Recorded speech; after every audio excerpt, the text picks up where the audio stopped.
বিহালীৰ নিৰ্বাচনী যি প্ৰচাৰ সেই নিৰ্বাচনী প্ৰচাৰ ইতিমধ্যে অতি আকৰ্ষণীয় হৈ পৰিছে বিৰোধী পক্ষৰ ফালৰ পৰা বহুধা বিভক্ত অৱস্থাত অৱস্থান গ্ৰহণ কৰাৰ বিপৰীতে দেখা গৈছে যে শাসকীয় পক্ষৰ ফালৰ পৰা ইয়াত 17গৰাকীতকৈ অধিক বিজেপিৰ বিধায়ক ইয়াত বাহৰ পাতি আছে সাংসদ আছে বহুকেইগৰাকী মন্ত্ৰী আছে বহুকেইগৰাকী মুঠতে অতি শক্তিশালীভাৱে এই বিহালীৰ যুঁজখনত অৱতীৰ্ণ হৈছে শাসকীয় বিজেপিৰ তৰফৰ পৰা আৰু লখিমপুৰৰ বিধায়ক আছে মানৱ ডেকা তেওঁৰ পৰা জানিম কেনেধৰণৰ পৰিৱেশ দেখিছে আপোনালোকৰ বিহালী উপ নিৰ্বাচনত মই ইয়াতে জড়িত হৈছোঁ মোৰ দুটা কাৰণ আছে এটা হ'ল যে 2001 চনৰ পৰা বিহালীবাসী ৰাইজে ধাৰাবাহিকভাৱে ভাৰতীয় জনতা পাৰ্টিৰ ওপৰত আস্থা প্ৰকাশ কৰি আছে গতিকে মই শিকিছোঁ ইয়াত বিজেপিটো কেনেকুৱা বাকী আপোনালোকে জানে যে প্ৰত্যেকটো ইলেকশ্যনতে ইয়াতে বিজেপিৰ ভোটৰ সংখ্যা সদায় বাঢ়ি গৈ আছে সেইকাৰণে আমি যাতে জনসাধাৰণৰ মনৰ কি ভাৱ বিভিন্ন সমস্যাও থাকে সেইখিনি জ্ঞাত হৈ কিমানখিনি সমাধান কৰিব পাৰি সেই ধৰণৰ কথা বতৰাবিলাকহে পতাত ব্যস্ত আছোঁ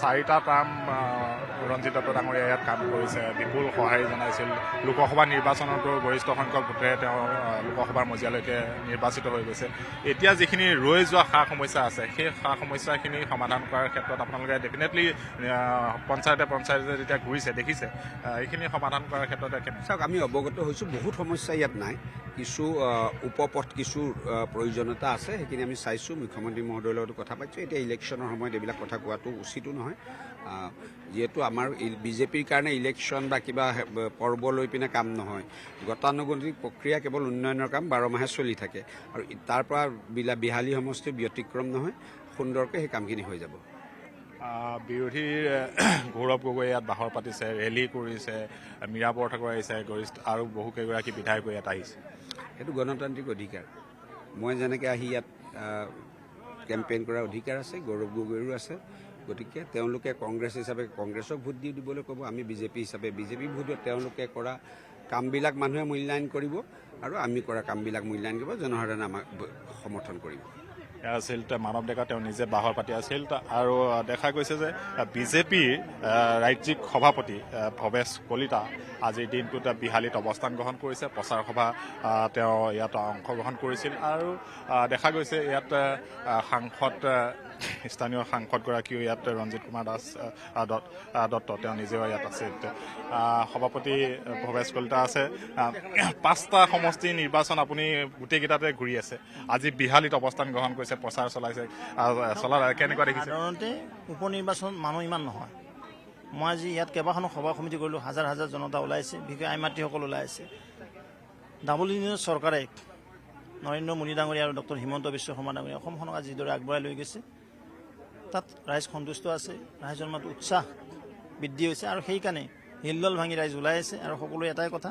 অহা 13 তাৰিখে যি উপ নিৰ্বাচন হ'ব এই 13 তাৰিখৰ উপ নিৰ্বাচনত মিত্ৰগোষ্ঠীৰ প্ৰাৰ্থীসকলক বিপুল ভোটত নিৰ্বাচিত হ'ব বিশেষকৈ বিহালী চামগুৰি ধলাই বঙাইগাঁও আৰু আমাৰ চিডলি সমষ্টি এই 5টা সমষ্টিৰ মিত্ৰগোষ্ঠী বিপুল ভোটত নিৰ্বাচিত হ'ব 5টা সমষ্টিৰে 4টাতো আপোনালোকৰ NDA পাৰ্টি একদম ইনটেক আছিলেই এটাহে চামগুৰিও আকৰ্ষণীয় হৈ উঠিছে মানে খুব ভাল হৈছে কাৰণ ৰকিবুল হুছেইনৰ দাদাগিৰিত নচলে আৰু জনতা স্পণ্টেনিয়াছ ওলাইছে বিপ্লৱৰঞ্জন শৰ্মাৰ সপক্ষে তেওঁৰ বেটা এবাৰ হাৰিব আৰু সেইকাৰণে তেওঁ য'তে ত'তে যি পায় তাকে বকি ফুৰিছে কেৱল বিজেপিকে গালি ফুৰিছে তেওঁ বেলেগে নিৰ্বাচনী কোনো ভাষণে নাই তেওঁ কি কৰিব কি কৰিলে সেইবিলাক নকয় কেৱল বিজেপিক গালি পাৰিব আহে তেওঁ ফাৰ্ষ্ট্ৰেশ্যনত গৈছে তেওঁ বেটা যে এইবাৰ জিতিব নোৱাৰে সেই কথা তেওঁ গম পাই গৈছে সংখ্যালঘু অধ্যুষিত ভোটাৰৰ অধ্যুষিত চামগুৰি সমষ্টিটো এতিয়া কথাটো হ'ল 58% মান 59% মান আছে এতিয়া কথা AIDFৰ প্ৰধান বদৰুদ্দিয়া ৰছমিনে কৈছে যে ভতিজা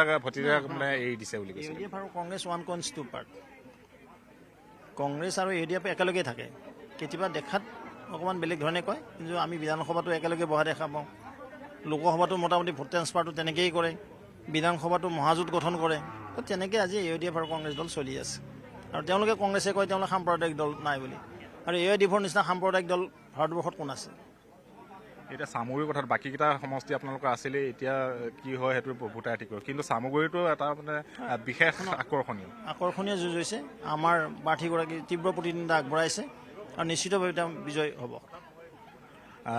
ধন্যবাদ। ইয়াত ভৱেশ কলিতা 5টা সমষ্টিতেই তেওঁ ঘূৰিছে ৰাজ্যিক সভাপতি হিচাপে আৰু স্থানীয় সাংসদ ৰঞ্জিত দত্ত আছে। আমি তেওঁৰ পৰা জানিব বিচাৰিম বিহালী আপোনাৰ যি অভূতপূৰ্ব 4টা টাৰ্মত আপুনি ইয়াত প্ৰতিনিধিত্ব কৰি বিধানসভাৰ মজিয়ালৈকে গৈছিল, বৰ্তমান আপুনি লোকসভালৈকে গ'ল, এতিয়া ইনটেক্ট থাকিবনে বিহালী? নিশ্চয় থাকিব। আমি বিপুল ভোটত ইয়াৰ বিজয়ী হ'ম। এইটো এটা পঞ্চায়তৰ মিটিং আজি, যিখন তেলেংগানা গাঁও পঞ্চায়তৰ মিটিং। ইয়াত 1500 মানুহ আজি ইয়াত জমা হৈছে। এটা পঞ্চায়তত 1500 যদি মানুহ জমা হয়, তে সেই পঞ্চায়ত আমি নিশ্চয় জিকিম। প্ৰত্যেকখন পঞ্চায়তত আমি মিটিং পাতিছোঁ, বুথত মিটিং পাতিছোঁ। এটা বুথত 150-200 মানুহ হয়। গতিকে আমাৰ ভাৰতীয় জনতা পাৰ্টি ইয়াত বিপুল ভোটত বিজয়ী হ'ব। গৌৰৱ গগৈ ইয়াত অৱস্থান গ্ৰহণ কৰিছে। তেওঁলোকৰ কংগ্ৰেছৰ 3-4-5 গৰাকী বিধায়ক আহিছে। মীৰা বৰঠাকে ৰেলী কৰিছে।